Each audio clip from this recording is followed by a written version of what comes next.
Bismillahirrahmanirrahim. Assalamu alaikum students. Here is Raukhram Shehzad and our today's topic is tolerance condensation. What is tolerance condensation? The condensation of formaldehyde with aldehyde or ketone having at least one alpha hydrogen in the presence of calcium hydroxide or similar bases is called tolerance condensation.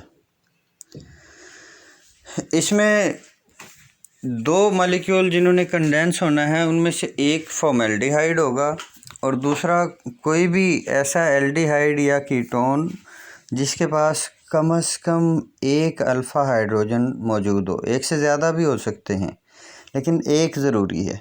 In the presence of calcium hydroxide or similar bases, such a reaction is called tolerance condensation. For example, आप ये देखें, ये एक हमारा aldehyde ketone है जिसमें ये एक अल्फ़ा हाइड्रोजन इसके पास मौजूद है, इसका अल्फ़ा कार्बन के पास। तो इसे हमने फॉर्मेल्डिहाइड के साथ कंडेंस किया in the presence of base, तो हमें ये वाली फाइनल प्रोडक्ट मिलती है। इसमें देखें दो फंक्शनल ग्रुप मौजूद हैं। इसमें कीटोनिक ग्रुप भी मौजूद है जो ऑलरेडी था, और ये जो दूसरा यहाँ पे अल्कोहलिक ग्रुप भी आ गया है। ये कब आया है, कैसे आया है? ये जब ये दो मॉलिक्यूल आपस में कंडेंस होंगे तो इसकी वजह से ये अल्कोहलिक मॉइटी यहाँ पे नहीं बनी है। तो such a condensation is called Tollens condensation. The condensation of formaldehyde with any aldehyde or ketone having at least one alpha hydrogen, this is called tolerance condensation. अच्छा, ये देखें, इसमें अब ये जो प्रोडक्ट है इसमें एक तो अल्कोहलिक मॉइटी है, दूसरा कीटोनिक ग्रुप मौजूद है।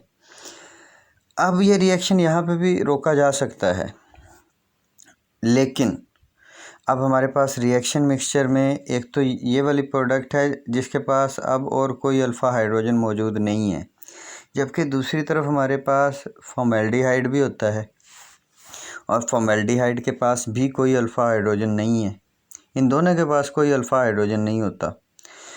और जब ऐसी चीज़ें आपस में मिलें, और बेस भी मौजूद है रिएक्शन मिक्सचर में, तो बेस भी मौजूद है, दो ऐसे मॉलिक्यूल भी मौजूद हैं जिनके पास अल्फ़ा हाइड्रोजन नहीं है, they undergo cross Cannizzaro reaction. You know Cannizzaro reaction कौन से मॉलिक्यूल देते हैं? Which do not have any alpha hydrogen. इन दोनों के पास कोई अल्फ़ा हाइड्रोजन नहीं है, तो both of these they undergo a cross Cannizzaro reaction. Cannizzaro reaction में क्या होता है? इट्स अ डिस्प्रोपोर्शनेशन रिएक्शन और सेल्फ ऑक्सीडेशन रिडक्शन रिएक्शन। इसमें एक मॉलिक्यूल की ऑक्सीडेशन हो जाती है, दूसरे की रिडक्शन हो जाती है। तो जब ये दोनों मॉलिक्यूल आपस में कैनिज़ेरो रिएक्शन करेंगे तो इस वाले मॉलिक्यूल की रिडक्शन हो जाएगी। ये देखिए, ketonic group has been reduced to alcoholic group, जबकि ये जो हमारा फॉर्मेल्डिहाइड था ये ऑक्सीडाइज होके फॉर्मिक एसिड में कन्वर्ट हो जाएगा। तो हमें ये वाली फाइनल प्रोडक्ट मिलेगी आफ्टर क्रॉस कैनिज़ेरो रिएक्शन। तो नॉर्मली ये पहली स्टेज पे जो है ना वो रिएक्शन रोकना मुश्किल होता है, तो नॉर्मली हमें ये वाली फाइनल प्रोडक्ट मिलती है आफ्टर क्रॉस कैनिज़ेरो रिएक्शन। अच्छा, पर अब कुछ क्वेश्चन पैदा होते हैं कि ये इन दो मॉलिक्यूल्स ने ही बेस की मौजूदगी में क्यों आपस में कंडेंस किया है? हमारे पास पॉसिबिलिटी तो और भी हैं। चले पहले पॉसिबिलिटीज़ को देखते हैं कि हमारे पास कौन कौन सी पॉसिबिलिटी है और यही रिएक्शन क्यों होगा। तो पॉसिबिलिटीज़ में देखें, हमारे पास पहली पॉसिबिलिटी तो ये है कि हमारे पास रिएक्शन मिक्सचर में अब देखें क्या कुछ है। एक तो फॉर्मेल्डिहाइड है और एक कोई और एल्डिहाइड या कीटोन है जिसके पास अल्फ़ा हाइड्रोजन है और बेस है।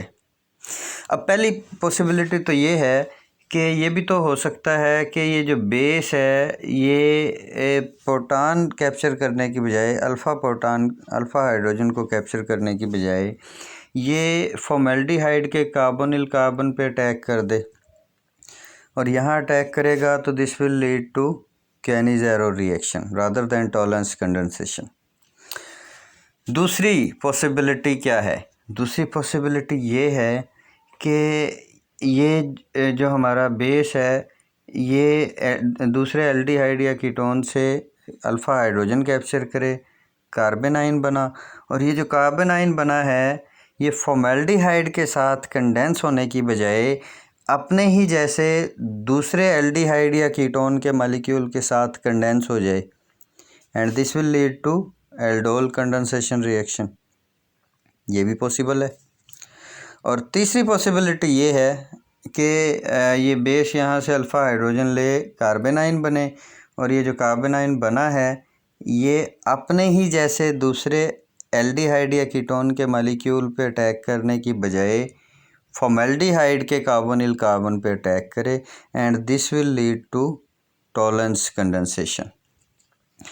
तो अब देखना ये है कि कौन सी पॉसिबिलिटी यहाँ पे किसके चांसेस ज़्यादा होंगे।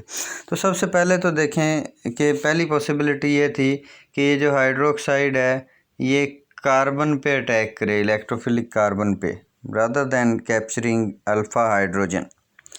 तो इसमें यह है कि इसकी टेंडेंसी जो है ना वो relatively hydrogen, alpha hydrogen, acidic hydrogen को कैप्चर करने की टेंडेंसी रिलेटिवली ज़्यादा है as compare to attack on electrophilic carbon of formaldehyde. तो इसलिए ये यहाँ अटैक नहीं करेगा, ये alpha hydrogen, acidic alpha hydrogen को कैप्चर करने को प्रीफर करता है। तो फिर ये पहली पॉसिबिलिटी जो है इसके चांसेस कम हो जाएंगे। अच्छा, अब बकिया जो दोनों हैं, दोनों केसेस में ये जो बेस है हमारा ये अल्फ़ा हाइड्रोजन को कैप्चर करता है।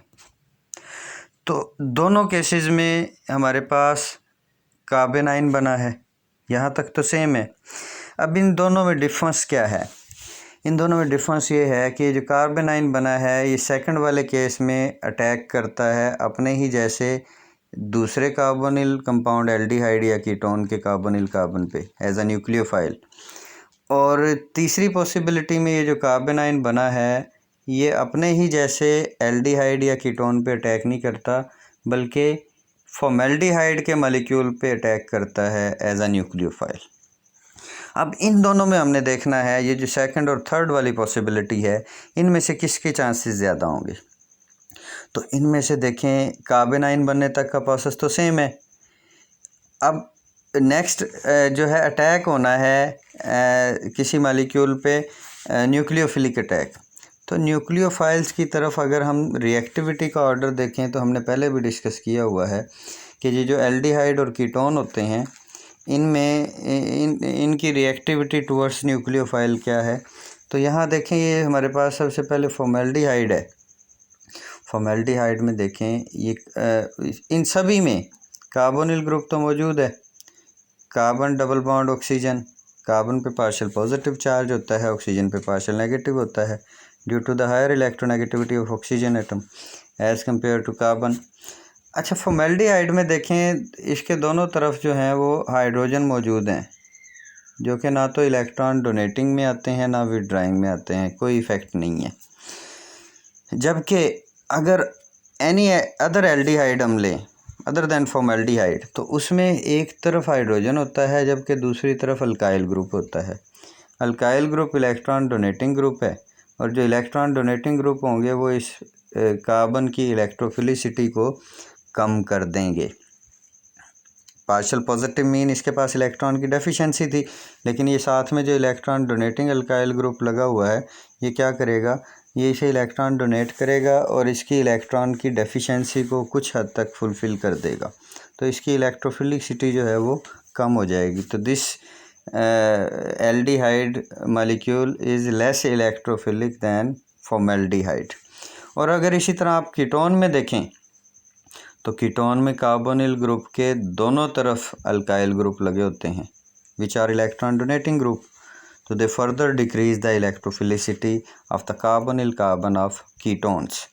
तो इसका मतलब हुआ कि कीटोन की जो कार्बोनिल कार्बन है ये सबसे कम इलेक्ट्रोफिलिक है और एल्डिहाइड वाली कार्बोनिल कार्बन ज़्यादा इलेक्ट्रोफिलिक है। और एल्डिहाइड में भी जो फॉर्मेल्डिहाइड वाली कार्बोनिल कार्बन है दैट इज़ मोस्ट इलेक्ट्रोफिलिक। तो न्यूक्लियोफिलिक अटैक के चांसेस सबसे ज़्यादा किस पे होंगे? जो सबसे ज़्यादा इलेक्ट्रोफिलिक कार्बन होगी। तो the reactivity of carbonyl compounds towards nucleophiles is in this order: formaldehyde is more reactive than other aldehydes and aldehydes are more reactive than ketones। अब आ जाएं सेकंड और थर्ड पॉसिबिलिटी में, इनमें फ़र्क क्या था? सेकंड पॉसिबिलिटी में न्यूक्लियोफाइल ने अटैक करना था कीटोन के मॉलिक्यूल पे या एल्डिहाइड के मॉलिक्यूल पे जिसके पास अल्फ़ा हाइड्रोजन थी, जबकि थर्ड पॉसिबिलिटी में न्यूक्लियोफाइल ने अटैक करना था फॉर्मेल्डिहाइड पे। And you know formaldehyde is most reactive than any other aldehyde और कीटोन टुवर्ड्स न्यूक्लियोफाइल्स। तो फिर ये थर्ड वाली पॉसिबिलिटी जो है इसके चांसेस सबसे ज़्यादा होंगे, which means Tollens condensation reaction होगा। चलें अब वापसी चलते हैं टोलेंस कंडेंसेशन की तरफ। तो यहाँ पे हमने डिस्कस किया था कि इसमें एक फॉर्मेल्डिहाइड का मॉलिक्यूल किसी भी दूसरे एल्डिहाइड या कीटोन के मॉलिक्यूल के साथ कंडेंस होगा in the presence of base, और हमें ये प्रोडक्ट मिली थी फर्स्ट स्टेप में। लेकिन दूसरा एल्डिहाइड या कीटोन का मॉलिक्यूल कैसा होना चाहिए? उसके पास एटलीस्ट 1 अल्फ़ा हाइड्रोजन होना चाहिए। अच्छा, और ये रिएक्शन यहाँ पे रुकता नहीं है आमतौर पे, क्योंकि हमारे पास फॉर्मेल्डिहाइड भी है और ये जो प्रोडक्ट बनी है इसके पास भी कोई अल्फ़ा हाइड्रोजन नहीं है। तो दे अंडरगो क्रॉस कैनिज़ारो रिएक्शन और हमें ये फ़ाइनल प्रोडक्ट मिलती है जिसमें एल्डिहाइडिक या कीटोनिक मोइटी जो थी वो भी अल्कोहलिक मोइटी में चेंज हो जाती है। तो ये तो था कि अगर हमारे पास एक अल्फ़ा हाइड्रोजन हो, लेकिन अगर हमारे पास जो एल्डिहाइड या कीटोन है उसके पास एक से ज़्यादा अल्फ़ा हाइड्रोजन हो, इफ़ एल्डिहाइड और ketone has several alpha hydrogen they can all be replaced, वो सब के सब रिप्लेस हो जाएंगे बारी बारी एक एक करके। For example in the preparation of penta erythritol, इसमें देखें क्या होता है। इसमें हमने फॉर्मेल्डिहाइड को कंडेंस करवाया है एसिटल्डिहाइड के साथ, and in acetaldehyde you know there are 3 alpha hydrogens, 3 alpha hydrogen है। तो ये तीनों एक एक करके रिप्लेस होते जाएंगे, इनसे कार्बेनाइन बनता जाएगा और ये हर बार एक एक फॉर्मेल्डिहाइड के मॉलिक्यूल के साथ कंडेंस होते जाएंगे। ये देखें इसमें हमने 4 फॉर्मेल्डिहाइड के मॉलिक्यूल लिए हैं। 4 क्यों? इनमें से 3 अल्फ़ा हाइड्रोजन जो रिप्लेस होंगे वो 3 फॉर्मेल्डिहाइड के मॉलिक्यूल के साथ कंडेंस होंगे, और जो चौथा फॉर्मेल्डिहाइड का मॉलिक्यूल है वो जो प्रोडक्ट बनेगी उसके साथ क्रॉस कैनिज़ारो रिएक्शन के ज़रिए रिएक्ट करेगा। तो यहाँ पे हमें फ़ाइनल प्रोडक्ट ये वाली मिलेगी विच इज़ पेंटा एरिथ्रिटोल। इसमें देखें 4 अल्कोहल, 4 हाइड्रोक्सल ग्रुप आ गए हैं, और हमें एक फॉर्मिक एसिड का मॉलिक्यूल भी मिलेगा as a result of cross Cannizzaro reaction, क्योंकि चौथा फॉर्मेल्डिहाइड का मॉलिक्यूल था ये क्रॉस कैनिज़ारो रिएक्शन करेगा प्रोडक्ट के साथ। तो क्रॉस कैनिज़ारो रिएक्शन में एक मॉलिक्यूल की रिडक्शन हो जानी थी, दूसरे की ऑक्सीडेशन। तो ये फॉर्मेल्डिहाइड के मॉलिक्यूल की ऑक्सीडेशन होगी, ये फॉर्मिक एसिड बन जाएगा, जबकि ये हमारी जो प्रोडक्ट थी इसकी रिडक्शन हो जाएगी, और ये रिडक्शन के बाद पेंटा एरिथ्रिटोल बन जाएगा। अब चलते हैं इसके मैकेनिज़्म की तरफ, देखते हैं डिटेल से कि ये बनेगा कैसे, ये प्रोडक्ट पेंटा एरिथ्रिटोल कैसे बनेगी, इस रिएक्शन का टॉलरेंस कंडेंसेशन का मैकेनिज़्म क्या है। तो मैकेनिज़्म में देखें, mechanism general base catalysed reactions की तरह ही है।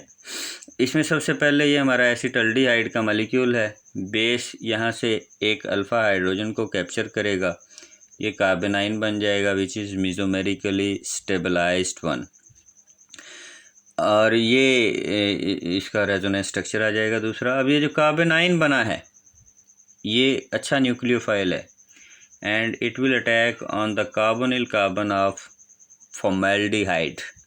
तो फॉर्मेल्डिहाइड के मॉलिक्यूल पे अटैक करेगा, कार्बन डबल बॉन्ड ऑक्सीजन जो था ये ब्रेक होकर ऑक्सीजन पे चला जाएगा नेगेटिव चार्ज। अच्छा, अब ये जो ऑक्सीजन पे नेगेटिव चार्ज गया है ये क्या करेगा, ये फिर पानी के मॉलिक्यूल से एक हाइड्रोजन कैप्चर कर लेगा, पानी कहाँ से आया? ये जो स्टार्ट में बेस ने यहाँ से हाइड्रोजन कैप्चर किया था, ये वाटर का मॉलिक्यूल बन के रिप्लेस हो जाएगा, रिमूव हो जाएगा। ये इसी पानी से दोबारा हाइड्रोजन यहाँ पे कैप्चर कर लेगा और हाइड्रोजन कैप्चर करके ये हमें प्रोडक्ट मिल जाएगी हमारी।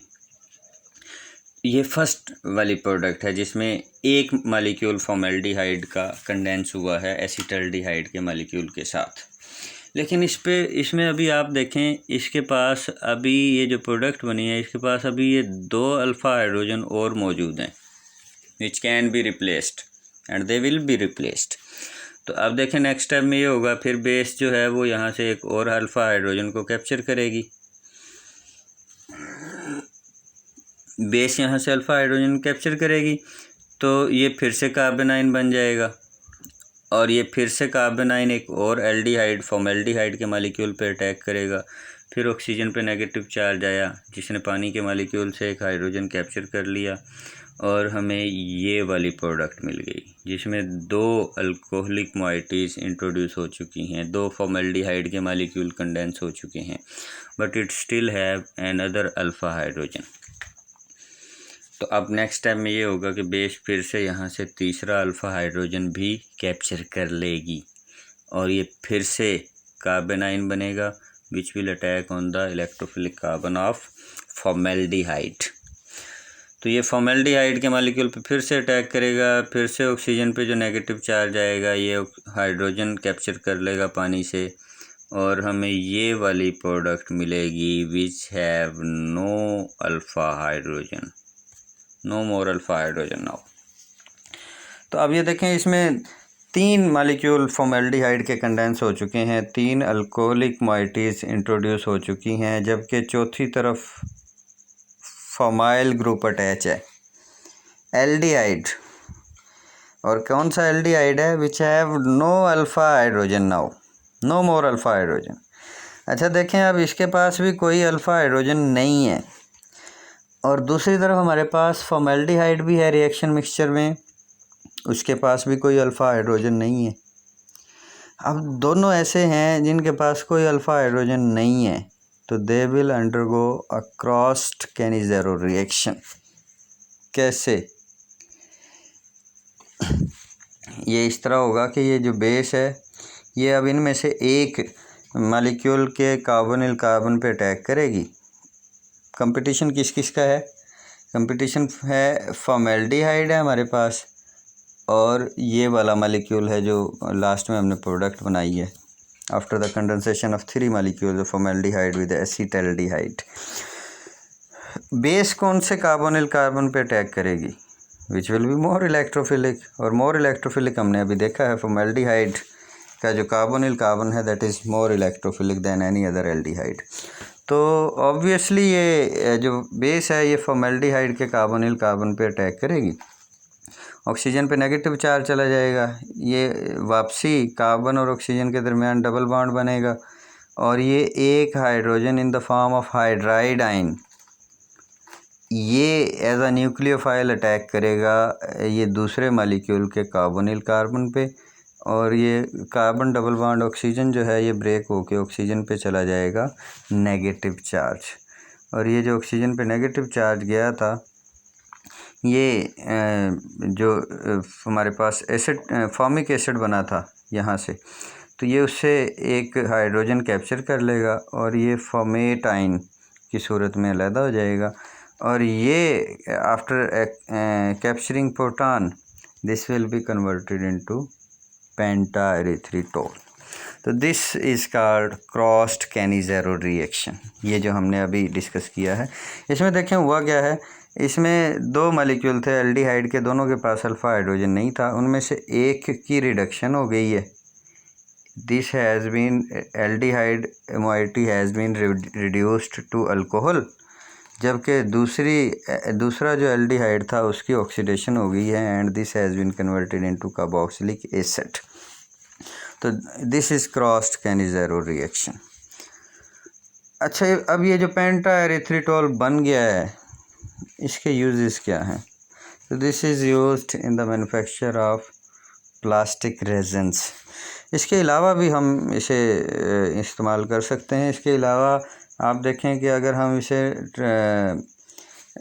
HNO3 नाइट्रिक एसिड के साथ अगर हम रिएक्ट करवा लें तो we obtain tetranitrate ester which is a powerful explosive material. और इसके अलावा हम इसकी सिंथेटिक एप्लीकेशन में ये भी है कि इससे हम स्पायरोपेंटेन भी बना सकते हैं। स्पायरोपेंटेन कैसे बनती है? ये बनेगी अगर हम पेंटा एरिथ्रिटोल को फास्फोरस ट्राईब्रोमाइड के साथ रिएक्ट करवाएं तो इसके ये जो चारों हाइड्रोक्सिल ग्रुप हैं they are replaced by bromide. और फिर फर्दर इसे अगर हम जिंक डस्ट के साथ ट्रीट करवाएं तो we obtain spiropentane. So that's all as far as our today's lecture is concerned. Today we discussed the tolerance condensation, its mechanism, and synthetic applications or examples. Take care. Allah Hafiz.